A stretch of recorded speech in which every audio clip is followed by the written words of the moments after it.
Yo les he dicho muy claramente en el instituto que este último proceso vivimos momentos complicados, sí. ¿Hubo errores? Sí. ¿Hay muchas cosas que ajustar? Sí.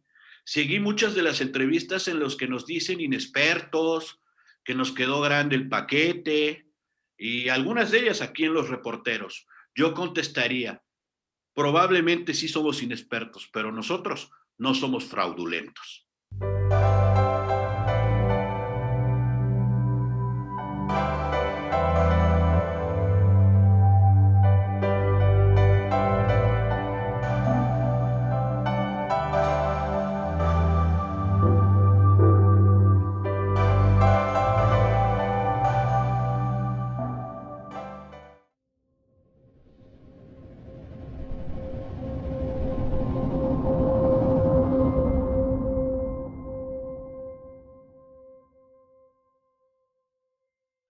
Buenas noches, bienvenidos al programa Las Reporteras. Este 6 de diciembre está transmitiendo la Jornada de Oriente en sus redes sociales para dar a conocer una entrevista que tenemos programada con Alfonso Javier Bermúdez Ruiz, quien es representante de Morena ante el Consejo General del Instituto Electoral del Estado. Alfonso, ¿cómo estás? Buenas noches.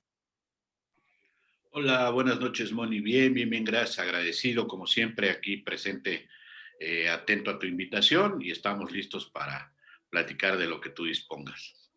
Alfonso, en el Instituto Electoral del Estado hay una decisión que recientemente tomó el Consejo General, que fue la de integrar una comisión especial de consejeros electorales, quienes recibieron la encomienda de llevar a cabo una investigación. Si no bien ellos no lo realizarán, sí la van a conducir, sí la van a vigilar sobre las irregularidades que se registraron en el proceso electoral de 2018 en la elección de gobernador del estado, una elección muy controvertida que se impugnó en los tribunales electorales, finalmente fue validada por estos por la Sala Superior del Tribunal Federal, pero sí hubo algunas inconsistencias que pudo corroborar el Instituto Nacional Electoral. Cuéntanos, Alfonso, ya han pasado 3 años, ya hay 3 años de distancia, no muchos tienen como que reciente este tema, no lo tienen muy bien procesado. Cuéntanos, ¿de qué trata esta investigación? Sí, Moni, mira, todo nace efectivamente de un dictamen que en la sesión extraordinaria del 16 de abril emitió el INE, en el cual nace del recurso interpuesto por nuestro partido, en específico por Morena, a través de, en ese entonces, la representación general, donde se solicitaba la remoción de los consejeros y las consejeras electorales por las irregularidades vividas en el proceso electoral 2018. Fue un proceso muy largo, el INE tardó cerca de 2 años en poder dictaminarlo, finalmente salió el resultado y en este inter, pues por ejemplo, el principal responsable, o por lo menos el que nosotros consideramos que es el principal responsable, pues salió huyendo, ¿no? Con la ¿Quién es? renuncia al cargo de Jacinto Herrera, pues evidentemente el propio dictamen determina que ya no es posible la remoción, toda vez que ya no es consejero electoral, ¿no?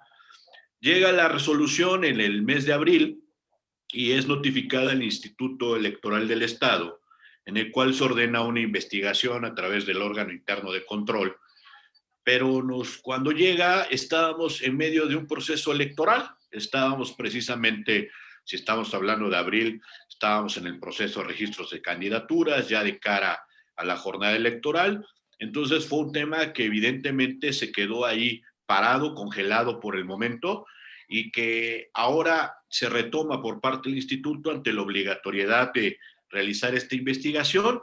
Se nombra una comisión en la cual se encuentra conformada por 4 consejeros, consejeras, y que creo que están ante la oportunidad histórica de dar resultados. Porque como bien señala, si bien es cierto en su oportunidad los tribunales electorales resolvieron la victoria electoral en ese momento a favor de la entonces candidata de Acción Nacional, siempre quedó en el ambiente el el olfato a fraude electoral. Nosotros nunca quedamos conformes con dichas resoluciones. Hay distintas teorías, hay distintos puntos de vista que son, yo los respeto profundamente a todos, pero evidentemente sucedieron cosas extrañas en ese 2018 y eso nos obliga a tomar medidas. Te comento y te soy bien honesto, yo no conocía la bodega electoral. Yo la bodega electoral la vengo a conocer cuando me nombran representante del partido para el efecto precisamente de la desincorporación de los materiales electorales. Y ya estando ahí, pues te das cuenta de que eso puede ser todo menos una bodega electoral. En ¿Qué medio es de la anterior bodega del Instituto Electoral del es Estado, correcto. ubicada en Cuautlancingo? Es correcto, ahí por Romero Vargas, por ahí estaba ubicada, dentro de una especie que yo pienso que era una como fábrica textil, entonces dentro de una gran propiedad, adentro estaba la bodega, pero la misma bodega, como ya el propio INE lo determinó, pues no contaba con ninguna medida de seguridad, ¿no? Tan es así que el acceso a la misma, históricamente circularon aquellos videos donde se ve una rejita que te da más o menos como por acá, como por unos 60 de altura. Efectivamente, esa era la reja de acceso del perímetro de la bodega. La bodega tenía varias puertas de acceso, también yo lo pude corroborar personalmente, y ventanas, yo diría ventanales, que bajo ninguna circunstancia pueden ser ocupados en un lugar que no cumplía con lo establecido en el reglamento de elecciones. El problema fue que esta bodega resguardó los votos de la elección de gobernador varios meses antes de que el Tribunal Electoral del Poder Judicial de la Federación procediera a hacer un recuento de votos, ¿no es así? Es correcto, Moni. Y ahí vienen varias teorías, vieras. Es cuestión de enfoques, ¿no? En ese momento, Acción Nacional señalaba que una vez que se hizo el recuento de votos, el resultado prácticamente no se había movido de manera sustancial.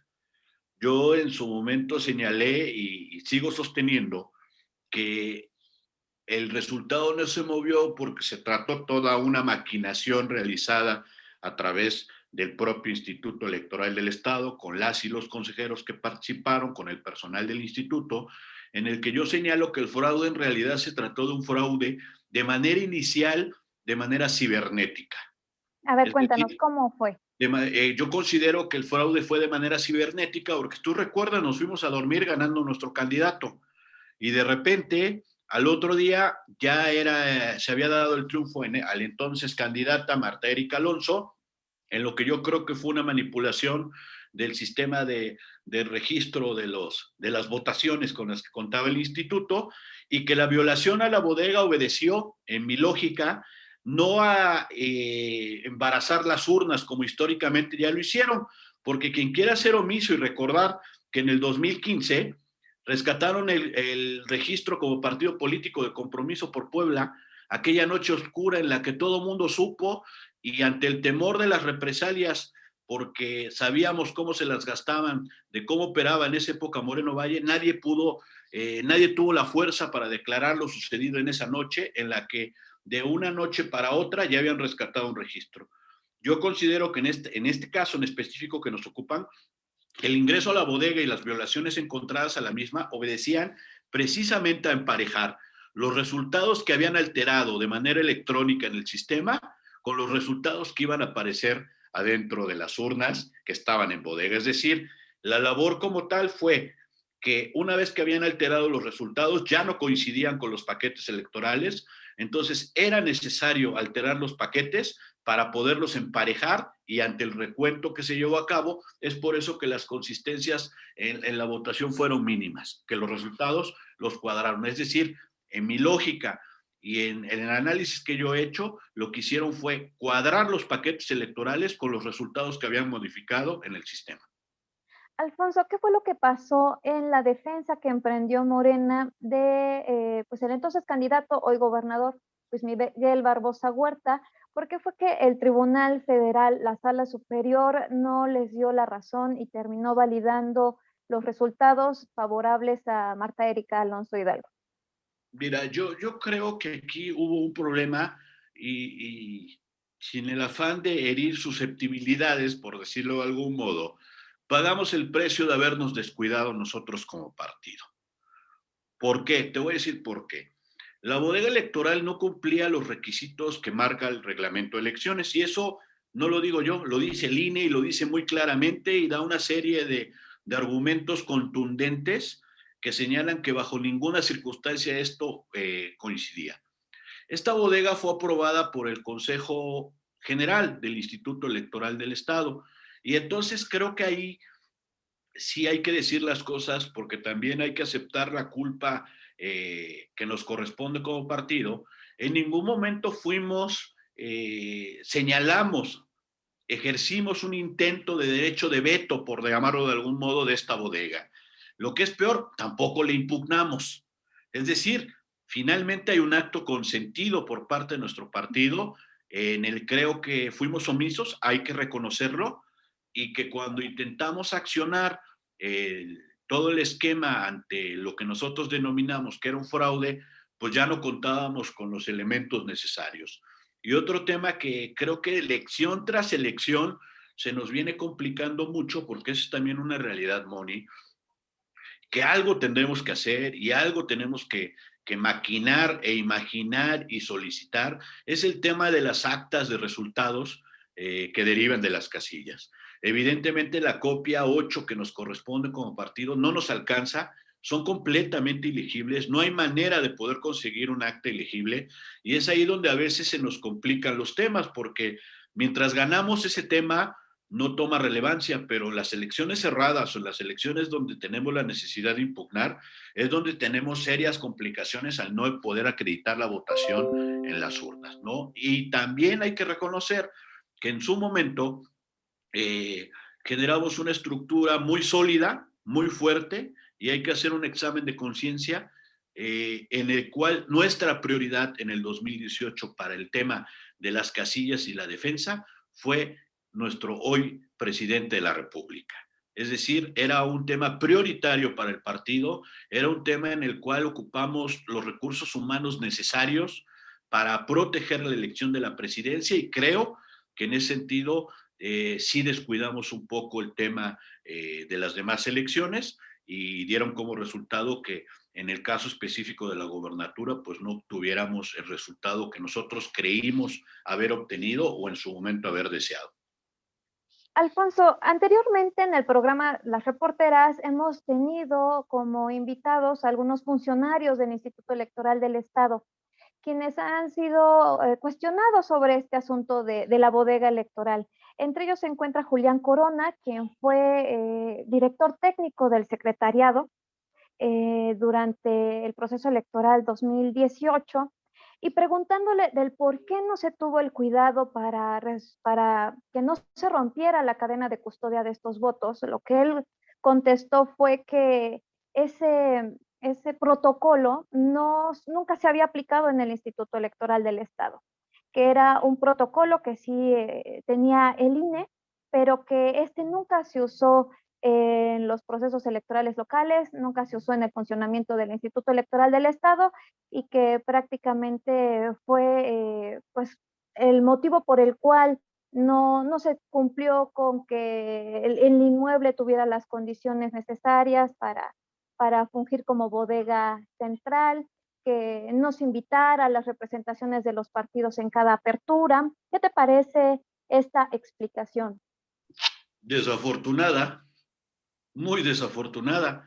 El compañero Noé Julián Corona, pues se supone que es un perito en la materia electoral, por lo menos eso dice, y en su momento ha intentado varias ocasiones ser consejero electoral, pero si en los exámenes y en las entrevistas y en los ensayos contesta como contestó esto, pues yo creo que por eso no ha podido pasar a las siguientes etapas, porque el hecho, no podemos decir que como no se ha aplicado, pues viene en la ley, o sea, no queda criterio del instituto.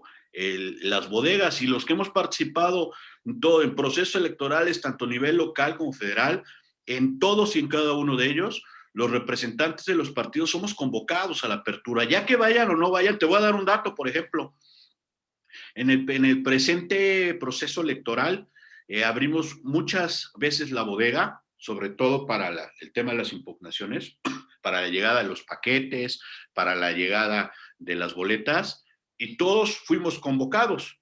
Pero he de decirte que sí hay muchos representantes de los partidos que no conocieron la bodega, siguen sin conocerla, pero ese ya es un tema de ellos, o sea, ya es un tema de que no acudan.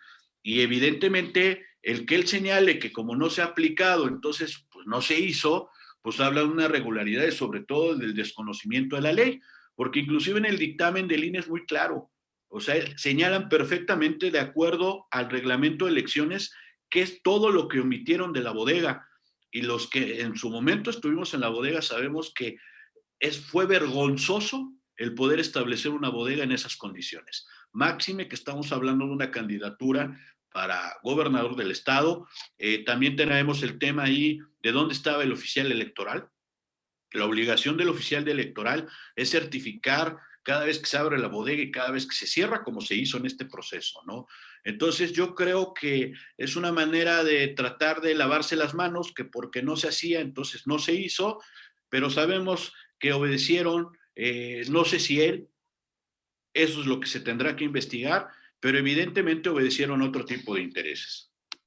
Alfonso, ¿qué es lo que se puede esperar de esta investigación? La mayoría de los funcionarios que tuvieron el control de esta bodega, que tuvieron pues la facultad de resguardar la paquetería electoral, ya no se encuentran en el Instituto Electoral del Estado.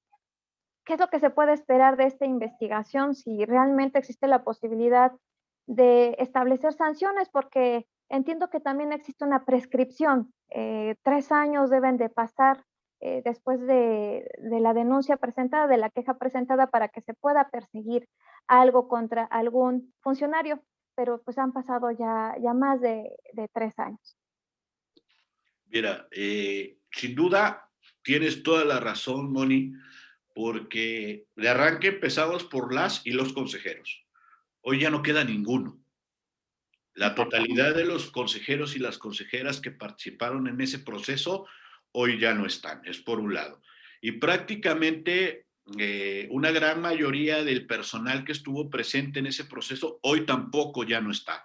¿Qué podemos esperar? Resultados. Yo he sido muy claro, en el Consejo General he manifestado que se tiene que hacer una investigación muy seria, pero sobre todo dar resultados, porque no es posible que armemos toda una investigación en base al dictamen que el propio INE señaló, porque aparte no es una investigación hecha al arbitrio del instituto, sino es una orden ya del Consejo General del INE, en el cual tendremos que darle la cara a la ciudadanía y explicarles, de acuerdo a las investigaciones, qué pasó.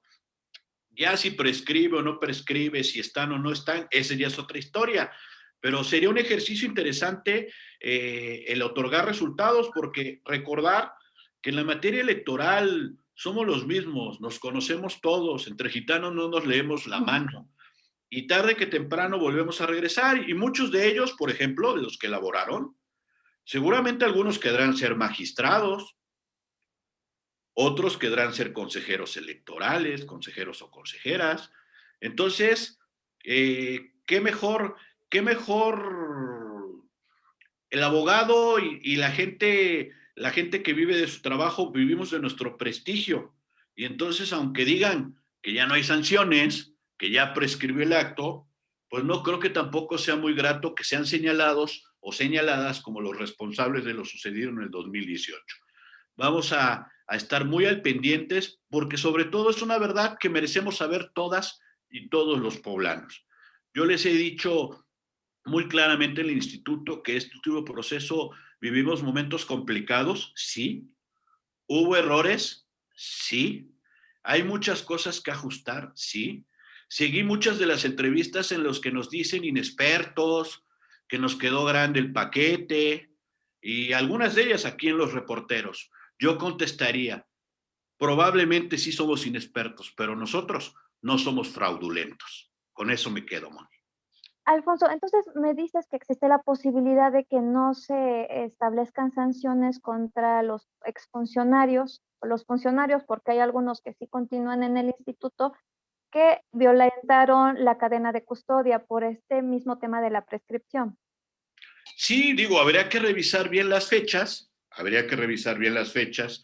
Habría que revisar, inclusive en el propio dictamen, viene la fecha en el que me parece que es nuestro representante suplente el que interpuso la queja correspondiente en ese proceso, para ver si efectivamente hay prescripción o no. Habrá que valorarlo para actuar con estricto apego a derecho. Las sanciones, bueno, pues va desde una amonestación y todo, pero insisto, Moni, es más saber la verdad histórica que realmente la sanción. En mi criterio, el verdadero responsable se fue primero, y ese fue Jacinto Herrera. Las cosas hay que decirlas como son. Tan sabía su pecado que el señor salió huyendo. Fue el primero de bajarse del barco. Al año siguiente presentó su renuncia como presidente del Instituto Electoral del Estado en 2019. Pero muchas veces ha buscado pues ocupar otros cargos en la materia electoral, en las instituciones electorales. ¿Y a qué va mi comentario? A la situación de que esta investigación que ha emprendido el Instituto Electoral del Estado por indicación del INE deja fuera a los consejeros, se va a centrar ahora en los trabajadores, en los funcionarios que estuvieron bajo las órdenes de estos consejeros, estuvieron también bajo las órdenes de la secretaria ejecutiva, Dalel Lara. No es injusto porque todos pareciera que se va a concentrar en, pues en los subordinados y que las cabezas, las que decidían, las que tenían la principal responsabilidad, no van a enfrentar pues ningún señalamiento, porque el mismo Instituto Nacional Electoral los exoneró en esta resolución que comentas de abril pasado, señalando que sí hubo omisiones, pero que estas no fueron graves. Sí, pero bueno, mira, el, me queda claro, y sí, sí es injusto porque en cualquier cadena de mando, en cualquier cadena de mando, no solo del sector público, sino también el sector privado, los de abajo no se mueven solos o solas. Siempre normalmente obedecen alguna línea. Completamente coincido contigo de que será injusto, pero estaremos muy al pendiente de que esta verdad histórica salga, sea quien sea. Se llame consejero, se llame consejera, se llame analista, se llame DTS, se llame oficial, porque creo que es lo que necesita México y es sobre todo lo que necesita la democracia. En Puebla siempre hemos vivido en ambientes muy raros en materia electoral, desde 2015, 2018. Evidentemente hay gente como tú señalabas, del consejero que renunció, que anda buscando luego ahí algún cargo, pero ya no va a entrar, porque Rafael ya no vive, ya no tiene quien ponerlo. Y alguien que así, voy a replicar, hace unos días fue el tercer año de gobierno de nuestro presidente Andrés Manuel. ¿Te acuerdas de cuando compareció el desafuero? Nosotros podremos juzgarlo, pero en realidad es la historia quien va a juzgar a las y los consejeros que participaron en el 2018. Porque aunque a muchos les guste y a otros no tanto, claro que en el 2018 hubo un fraude electoral, claro que hubo uso de las instituciones, porque no solo hay que basarnos en esto de la bodega, recuerda cuántos, hubo hasta muertos, Moni. Hubo por ahí una camioneta de valores con paquetes electorales que hasta se les volcó. En los consejos distritales, los consejeros presidentes nos decían, no podemos mandar a traer a la policía porque ni a nosotros nos contestan. Es decir, fue toda una artimaña la que provocaron hasta llegar en todo este proceso. Yo creo que no contaban con que el resultado iba a ser positivo, pese a todo, con todo y la ola de nuestro presidente y todo lo que implicó el movimiento, y entonces tuvieron que hacer todo tipo de ajustes para arrebatarnos el triunfo. Alfonso, ahora vayamos, ya para terminar esta entrevista, a la elección de 2021. Señalabas que hubo errores en la impresión de boletas, hubo errores en el registro de candidatos, demoras, incluso hay acusaciones entre los mismos funcionarios del instituto de que se hicieron registros de candidatos sin contar con expedientes. ¿Qué hay de estas irregularidades recientes, las de la elección de este año? En el Consejo General, cuando se integra la comisión de 2018, hay propuestas por parte de algunos consejeros, algunos representantes de partidos también, incluyéndote, de que es necesario también revisar la elección de 2021 y quedaron en que iba a ser un tema que iban a analizar en la próxima sesión. Llegó la próxima sesión y no se analizó. Va a quedar muerto el asunto de la elección de 2021. ¿Qué avances hay al respecto dentro del instituto? No, debo decirte que sí, sí se tocó el tema de manera muy general para ir avanzando de cara al proceso extraordinario, pero en las mesas de trabajo que sostenemos todos los representantes. A veces es un poco complejo porque aprovecho la ocasión para comentar lo que sucede. A veces la gente piensa que uno acude a las sesiones de consejo solo a hacerse tontos. Nadie habla, nadie opina, nadie dice nada, y la de ayer es la muestra, Moni, duró ¿qué? 20, 25 minutos, ¿no? Sí, fue Y muy rápido. según yo, nadie participó, ningún partido político, ningún consejero participó. Pero para eso nosotros tuvimos 2 mesas de trabajo previas donde nos llevamos 4 o 5 horas en cada una. Es decir, la verdadera discusión está en las mesas de trabajo y no en el consejo. Y te voy a decir por qué, no porque uno no quiera hacer público la discusión, sino porque el propio reglamento nos limita en el tiempo y en las participaciones. 3 participaciones, los famosos minutos, no nos alcanzaría. A veces hacemos exposiciones de media hora cada quien de todo lo que tenemos que platicar. Entonces, por un lado, claro que vamos a seguir y hay un compromiso de realizar una investigación. Por el otro lado, claro que hubo fallas. Eh, Vimos por ahí una falla, yo creo que las más, vamos a llamarle de algún modo notorias, pues el error en la impresión de la boleta de Zacapuastla, el error de la impresión en el acta de escrutinio y cómputo de San Martín, el error antes de la elección en la impresión de algunas boletas que implicaron su reimpresión de manera inmediata y que son errores que se dieron, sí, notorios, sí, pero mira, también es importante dejar claro algo, Moni, ninguna trascendió en el resultado de una elección. O sea, sí hubo errores, sí, ninguna trascendió en el resultado de la elección. Claro que hay que hacer ajustes, claro que hay que ver en esas líneas de mando en un proceso bien complicado y de lo que dicen algunos ahí de los registros inexpedientes y extemporáneos y todo. Mira, hubo 500, 600, 700, ya no sé ni cuántas impugnaciones en Puebla.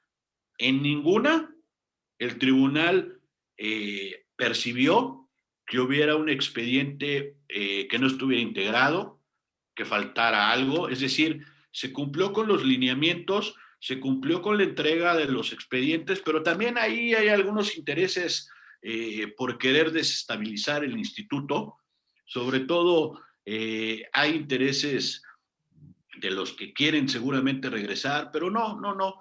Quiero decirte, ¿tú crees que si hubiera habido irregularidades, por ejemplo, de mi partido en el registro, no hubiera salido el PRI, Acción Nacional, nuestra oposición, a denunciarlo abiertamente y con fuerza? Si yo supiera que hubo un error o una alteración o que faltaban documentos en las candidaturas del PRD, ¿tú crees que no hubiera yo salido a reclamar? Entonces, ¿hubo fallas? Sí. Hubo quizá inclusive, si tú recuerdas, hubo un poco de alargamiento del proceso de registro de candidaturas, porque sí lo hubo, con consentimiento del Consejo General completo, pero de ahí a que haya habido ese tipo de irregularidades en el sentido de la integración de los expedientes, es, como decimos los abogados, falso de toda falsedad. ¿Cuál es el acuerdo? ¿Ya tienen un acuerdo de cómo se va a investigar, quién lo investigaría, todo No, lo no, que no. fue en 2021? Apenas estamos trabajando en eso. Apenas estamos trabajando. Viene ahorita el tema de la elección extraordinaria. Ya el INE proporcionó, todavía no son de nuestro conocimiento. En breve se nos darán las fechas para empezar la discusión. Lo único cierto es que la elección es 6 de marzo, eso es lo único cierto. Pero acuérdate que el INE participa en la elección, a pesar de que no es federal, pero por el tema de los capacitadores, los CAES, los supervisores electorales, es decir, esa parte que el propio reglamento determina que es facultad del INE realizar eso. Y entonces de acuerdo a ese calendario, creo que podremos establecer una fecha, pero existe el compromiso firme de realizar la investigación y yo estoy seguro que así será, porque sobre todo se trata de mejorar los procesos y creo que todavía vendrá una elección en el 2024 mucho más fuerte. No es justificación, Moni, no es justificación, pero déjame decirte también que Puebla es el estado con el mayor número de registros de candidaturas en todo el país. No existe otro estado en todo el país que tenga un mayor número de registro de candidaturas. Algunos dicen, no, Oaxaca tiene 570 municipios, sí, pero solo hay elección en 170, porque las demás se realizan a través de los usos y costumbres. Entonces, Puebla es el estado en todo el país que más registros hace de candidaturas y es súper complejo, es muy complicado porque inclusive recuerda que a partir de la pasada elección que no lo habíamos podido hacer porque era una extraordinaria, 4 o 5 municipios, el Sistema Nacional de Registro de Candidaturas, el famoso SNR, el que se ocupa para efectos de fiscalización del INE, antes obligaba a subir solamente al presidente, al candidato a presidente o presidenta.